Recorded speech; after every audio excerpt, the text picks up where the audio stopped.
Hey, and welcome to That's Not Okay, a podcast where we call out red flags, reclaim our love lives, and talk honestly about the messy, beautiful work of becoming better partners and better people. I'm Alyssa, and today I'm speaking from the heart, so if you're ready for some real talk, let's dive in. So I decided to do this podcast because I am in the process of trying to understand the dynamics that have been at play in some of my romantic relationships and maybe the broader familial dynamics that were a part of that pattern within my relationships. And I have some places that I started with exploring why some of the relationships I was having were not working out. So one of the first places that I started was with the Narc Mother-in-Law podcast. Listening to that was like a breath of fresh air. It was the reassurance I needed to say that some of the treatments I was experiencing in my romantic relationships and in my broader familial relationships with my significant other's family were not okay, and that it was okay for me to acknowledge that. So I can credit podcasters like her and authors like Lundy Bancroft, who wrote Why Does He Do That? Inside the Minds of Angry and Controlling Men, with empowering me to counter the narrative I'd been told by my partners or even their extended family members that it was wrong or bad of me to call out abusive, unloving, and inappropriate behaviors, or at least behaviors that I found problematic at the time, and later through reading from other resources discovered were somewhat characteristic of abuse.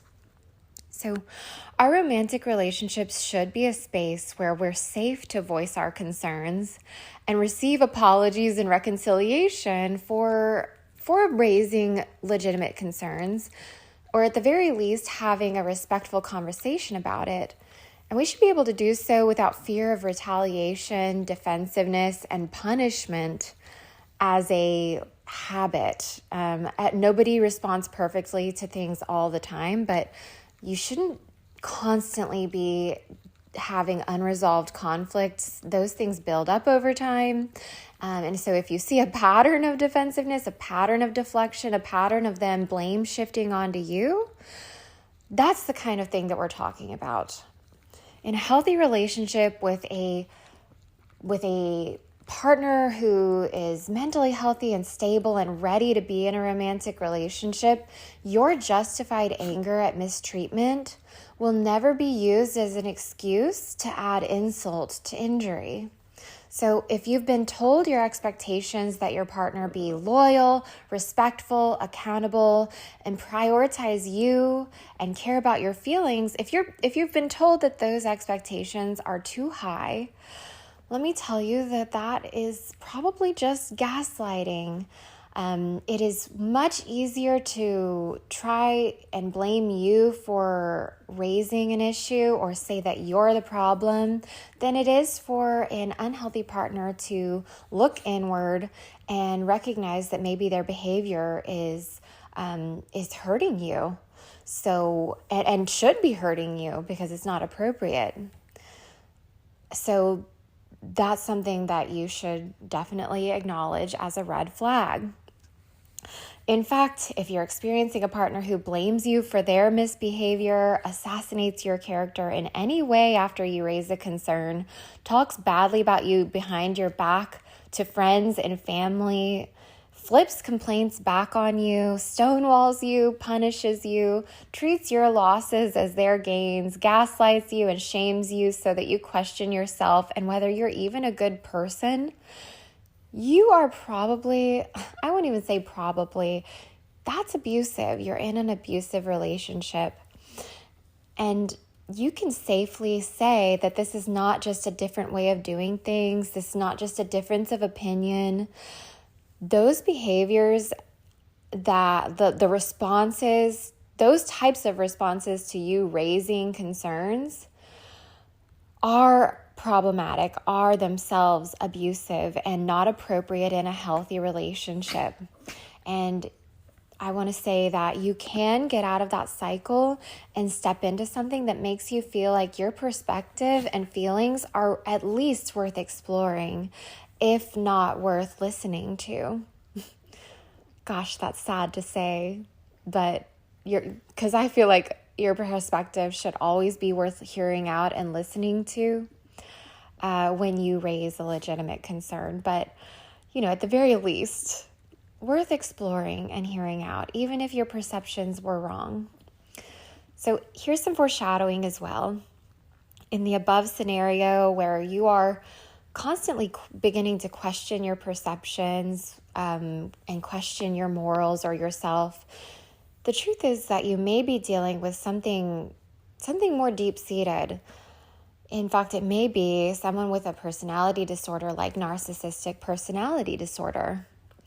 At the very least, you are dealing with an abusive partner, and it's going to be an uphill battle for change, even in the unlikely case you notice them taking accountability for their actions or showing a willingness to improve. I want to add a caveat, though. So I've learned through reading countless books on this subject and trying to work out my own relationship dynamics that there is a toxic cycle. If you are getting apologies and reconciliation after a conflict, or maybe after a mismanaged conflict, because I want to be clear, conflict itself is not the problem. It's how it's carried out, how partners respond to feedback that can be problematic. But if you're seeing a pattern where you raise an issue, it becomes a huge conflict, and then your partner comes back and makes up with you and just wants to carry on, and you get a honeymoon phase of good, and then it just cycles back, and this just happens over and over again, like you're in the Twilight Zone and the initial apology never really happened.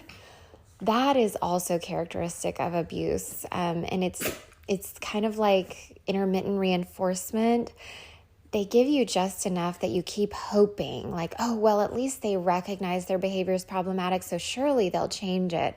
And this is to keep you strung along and keep you invested and keep you from just being pushed away completely.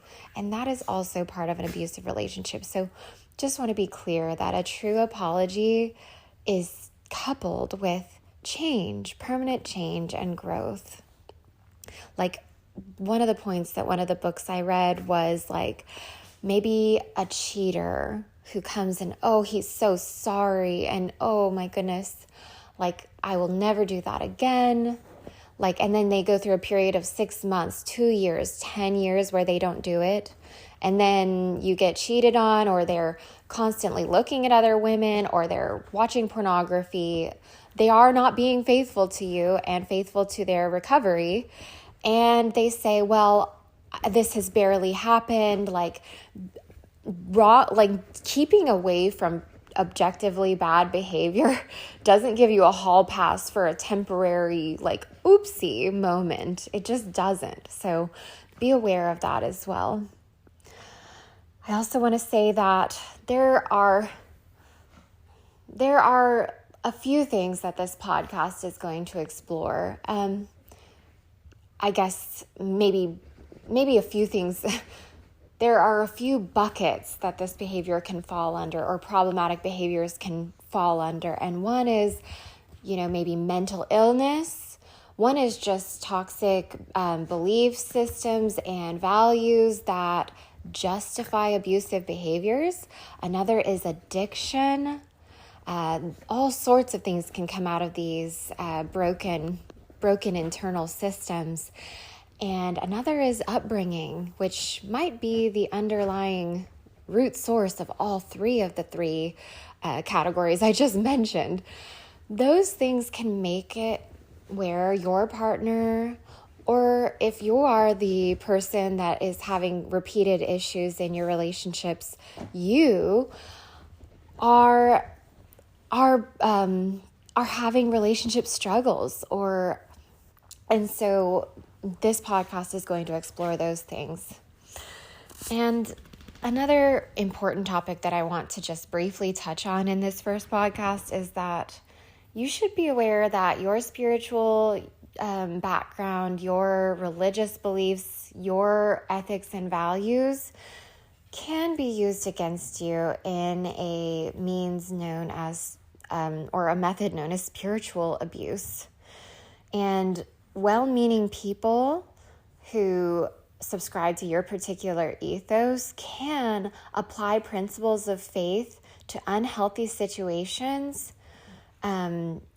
in ways where those normal rules for healthy relationships just can't apply.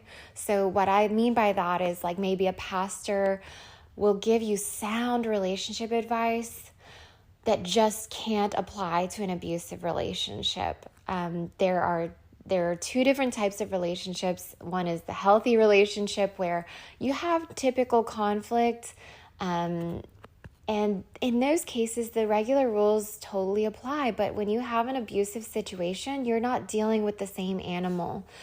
What these third parties, well-meaning third parties, see from your partner may be a total misrepresentation of what you're experiencing at home. In fact, many of the resources that I've read will say that that is part of it, is the manipulation of other third parties so that the abuser or the problematic partner has a support system validating how they're treating you, according to their own description of how they're treating you. So just be aware that you may in some way feel isolated in having to advocate for yourself and recognize that these behaviors are problematic. I also want to say that predatory people who are perpetuating these toxic behaviors, they can manipulate you based on your faith and make you feel guilty for questioning their behavior. For example, I've had a former partner say to me, well, I just thought Christians were supposed to be forgiving when I raised a concern and wanted to end the relationship.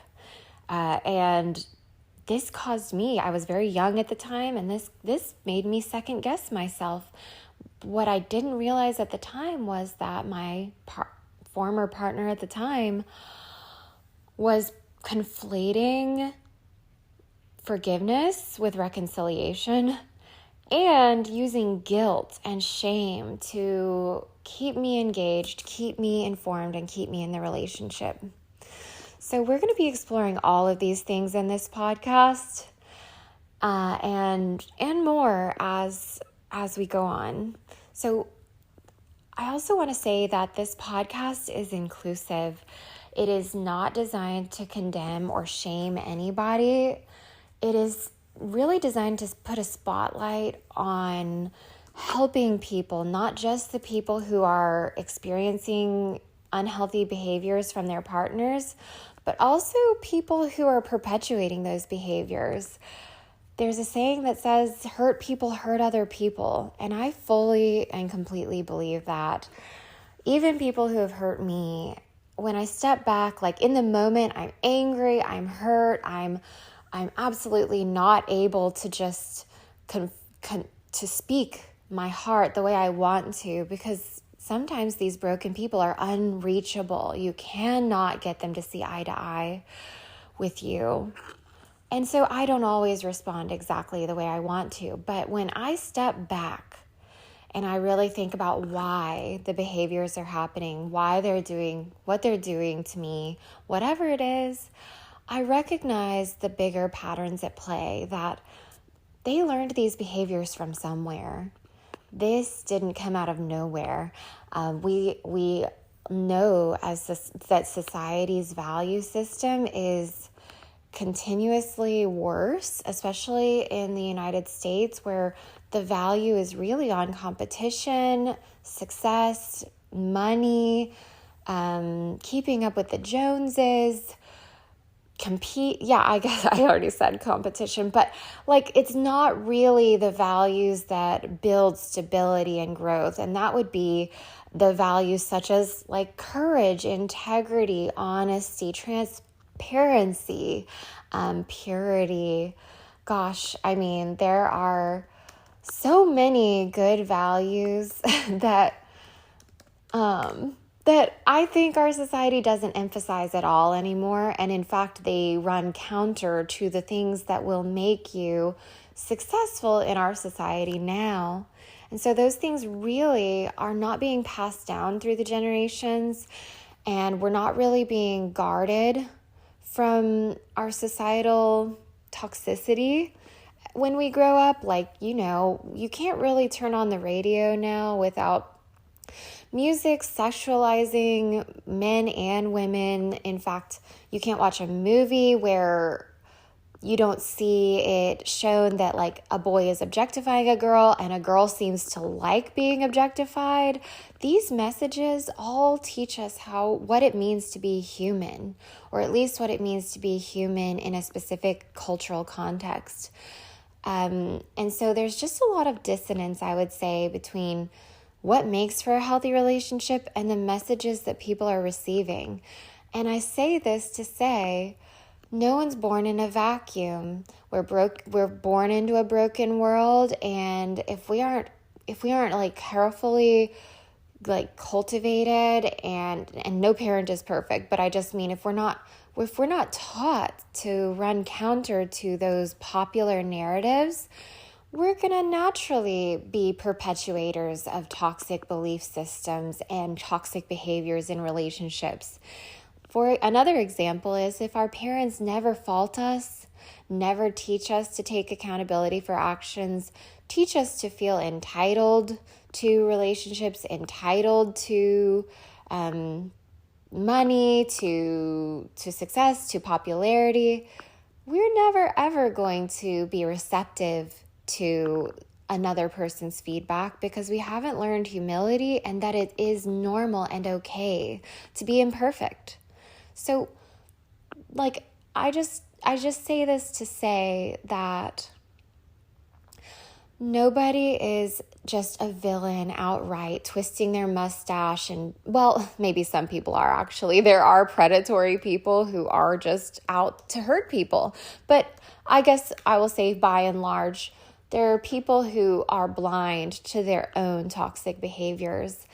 But if you want to wake up, if you're ready to wake up, if you are suffering from addiction, if you're suffering from mental health challenges, if you are abusive, if you're willing to own that label, which it's not fun to own, but if you're willing to say, I do engage in these behaviors, like I have blame shifted, I have denied someone else's reality, I have refused to listen, I have stonewalled somebody, I have given them the silent treatment to punish them for perceived wrongs, I have done these things on a regular basis. I have refused to tell someone that I love them when I was in a relationship with them because I didn't like what they said or how they were treating me. Like, I mean, I think you can change. In fact, acknowledging that there's a discrepancy between who you are and who you want to be is the essence of humility and the essence of growth. And so this podcast is for you as well, for the people who want to step up, who want to say, ooh, my behavior, like I'm going to do some Google searches. My behavior looks pretty narcissistic, actually. Like, ooh, that doesn't look pretty. Like, wow, I have been pretty unstable in conflict. Like my reactions make things so much worse. And I can't take no for an answer. I mean, I think that's another huge hallmark of a problem is people who refuse to accept another person's boundaries. If you can acknowledge those things about yourself, then you're in the right place. If you want to look at the red flags in your own behavior that maybe have caused you to not have relationships work out the way you want them to, or maybe you notice people feeling uncomfortable around you a lot and you don't really know why, but you sadly in the past maybe believed it couldn't be you, it must just be them.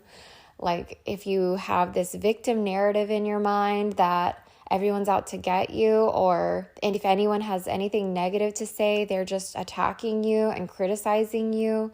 Like if you want to change, then I'm all for it. I've said that I am tragically optimistic, and even recently to a friend, I've said I'm dangerously optimistic. Like I will stay in a situation way longer than I should because I have such belief and faith and hope that people can grow and change, because I believe in neuroplasticity. I believe that the prefrontal cortex is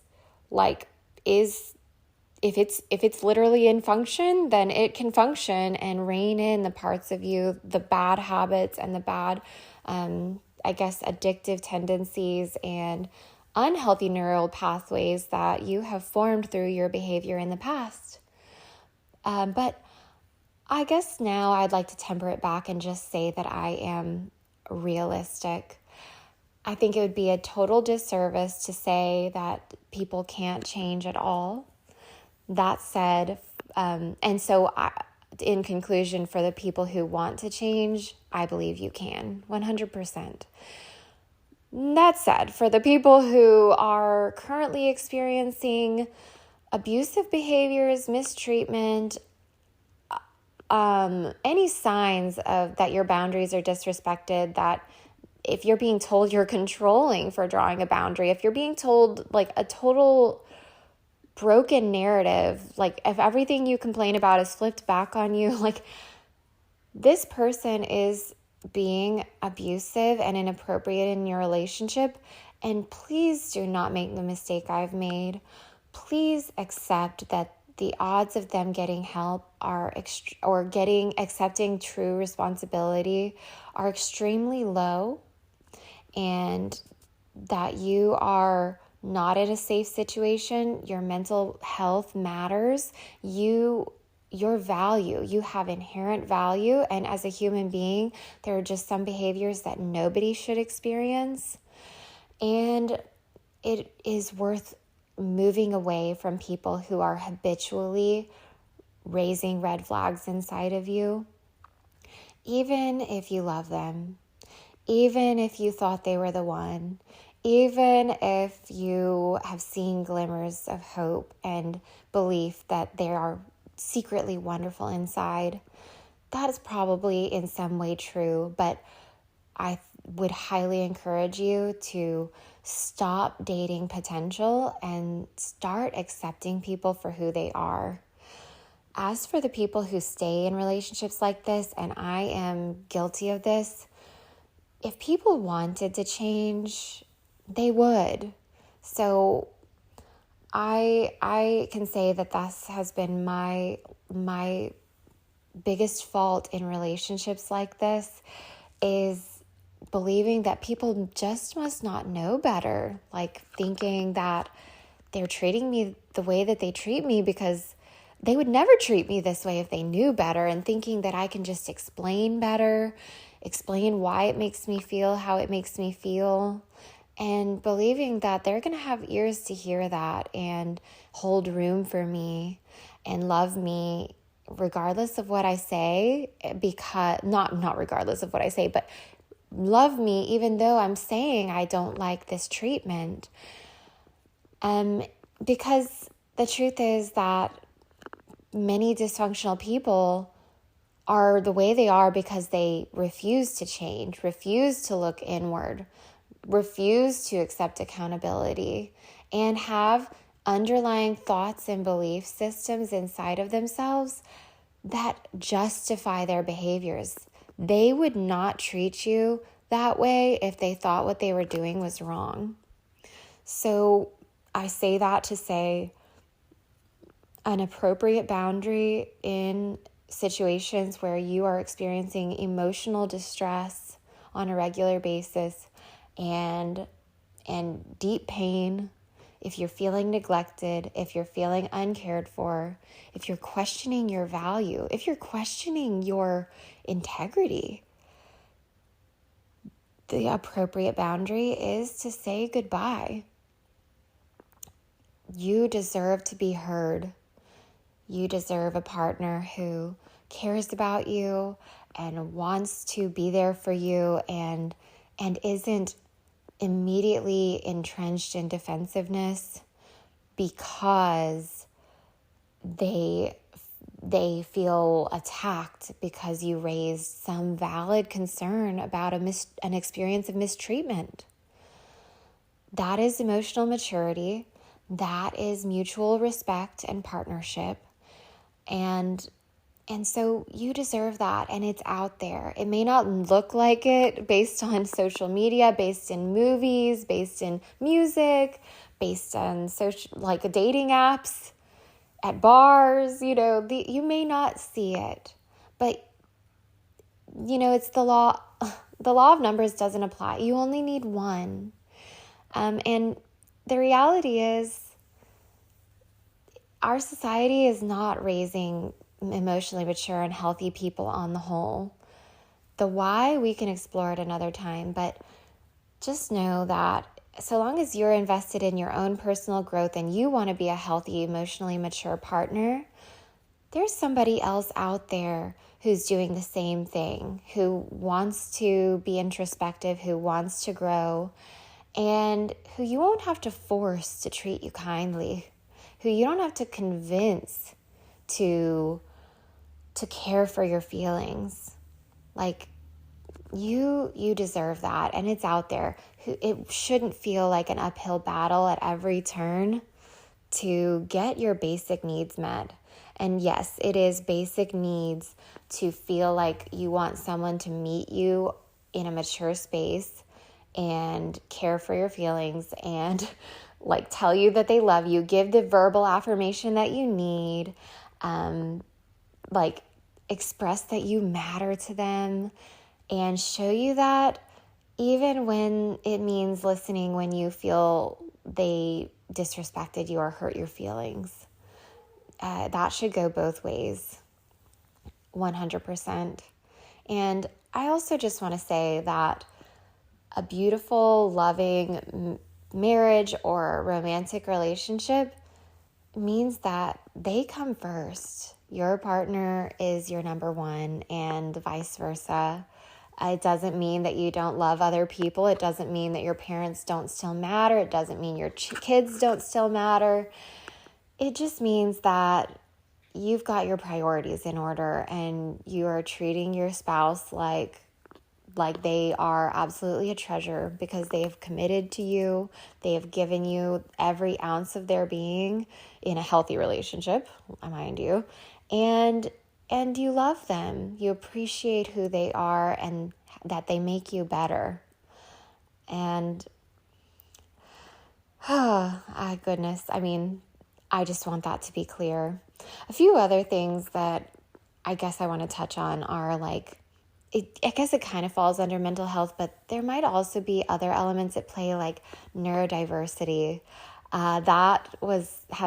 I've learned a ton about neurodiversity and have been completely humbled by how much I still have to learn about, communication and differences of neurotype. And so, we can also give grace, and you can give yourself grace if you have autism or ADD, ADHD, some personality, again, back to personality disorders. Like, you can give yourself grace if you have mental health limitations that are interfering with your relationship abilities. But if you are not completely in therapy and devoted to growth, then you are part of the problem, and you don't get to just rest on your laurels by saying, well, I have autism, I have borderline personality disorder, I have, these limitations, and so I don't need to grow and improve. Like, that is not true.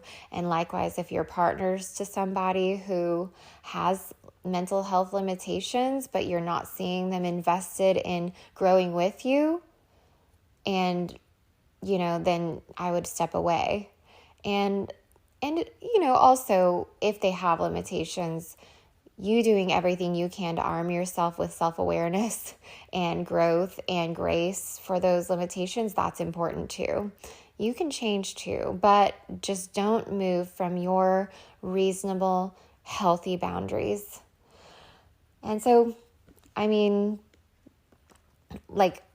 you should never step away from healthy expectations. And if your relationship is not able to adapt and meet them willingly and open-mindedly, then that is your cue to step away. So these are the things that this podcast are going to explore. The behaviors and thought patterns and treatment and the sources of that are just not okay. So thank you for spending a little bit of time with me today. If anything hit home or challenged you, I hope you'll sit with it. Growth is uncomfortable, but you're worth it. If you found this helpful, share it with a friend, leave a review, or come say hey. Until next time, remember, just because something is familiar or even maybe feels affirming in the moment, it doesn't mean it's okay. Thanks.